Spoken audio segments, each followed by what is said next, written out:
as an introvert, how do I go about creating a personal style that communicates confidence without being really loud?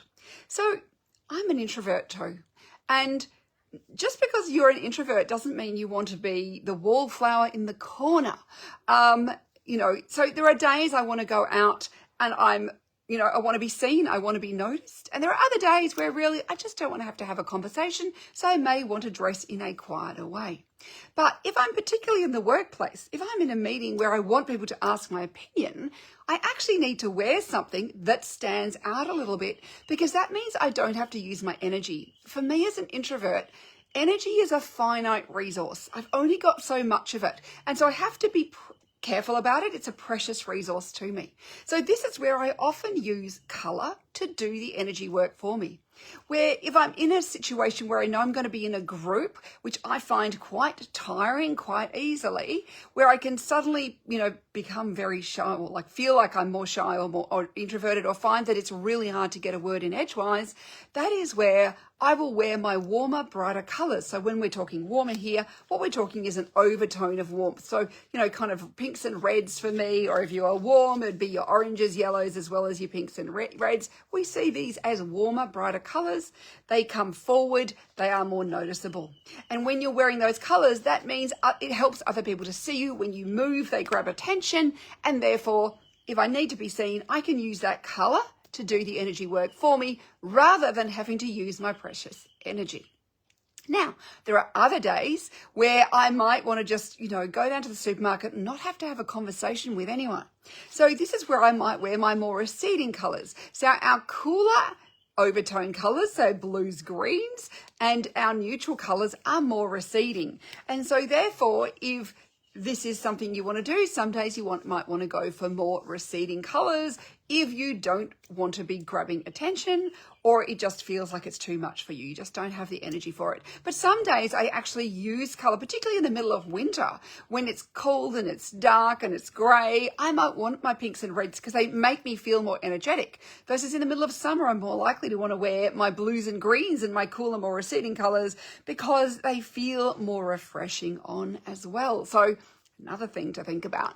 So, you can use colour to do energy work for you. It's not true that all introverts need to wear black and disappear into the background, because we can use colour in a really thoughtful way to help us communicate in a way and have the experiences we want to have. Now, that said, sometimes you might want to be quieter in your outfit. So, we might have a more minimalist style, but not all introverts are minimalist by any means. I am certainly not one of them. I'm more of a maximalist. I'm not a complete maximalist, but I'm more maximalist than minimalist.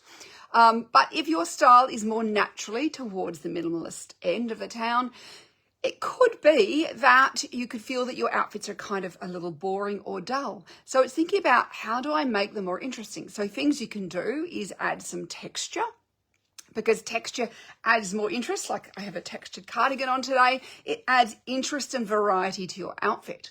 You could add, you could wear a monochromatic color palette. So a monochromatic just means one color. It does not mean black and white. That is achromatic. But you can wear shades of one color. So lighter and darker blues, lighter and darker greens, lighter and darker burgundies and pinks, whatever that is. Or it could be neutrals, lighter and darker browns, or grays, whatever it might be. But a monochromatic palette is definitely a more subtle sort of color palette. And then that can create some interest. And also think about, if you want to look more confident, think about structured garments. So structure in your garments gives you a more professional look. And this is to do with yin and yang and how we read design elements. And I've got lots of blog posts on yin and yang you could look at.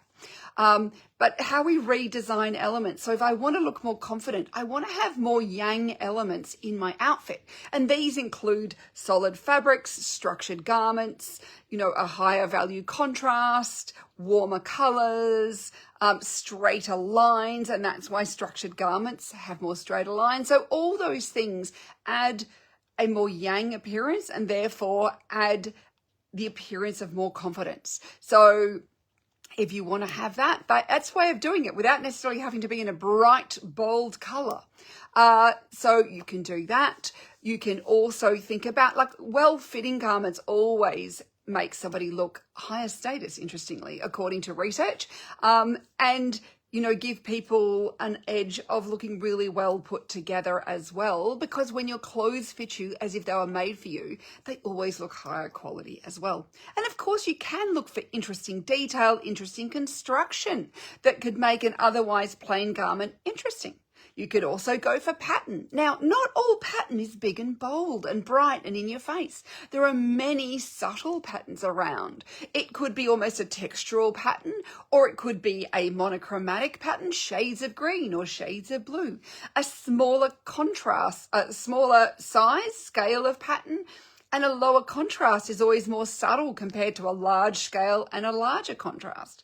But you could have, say, a large scale pattern which really exudes confidence, but in a more subtle set of colours, a lower value contrast, a lower colour contrast. And all these things depend on your own colouring and what really works for you. And this is why there's no one set of rules that goes across the board. And this is why the more you know about yourself, your style, your colouring, your personality, your values, how all these things fit together, that's how you can end up creating your own set of personalised style guidelines that mean that you can use those in a way that is authentic to you, that makes you feel really comfortable and that works for you, and that you can adapt it and change it day to day depending on what it is that you want to do. So if you'd love to get that personalised set of guidelines, I do have that in my 7 Steps to Style program. That is the whole purpose of that program, is figuring out what really works for you for all aspects of your life, as well as your colouring and getting a colour analysis, body shape analysis, understanding your best silhouettes, the kind of fabrics that work for you, understanding how to, build a wardrobe, how to put an outfit together, all these things inside that program. So if that's something that you've been struggling with, you'd love some help with, I'd love to have you in the program. Thank you so much for watching and listening, and thank you for your questions, and I hope you have a wonderful rest of your day. Bye for now.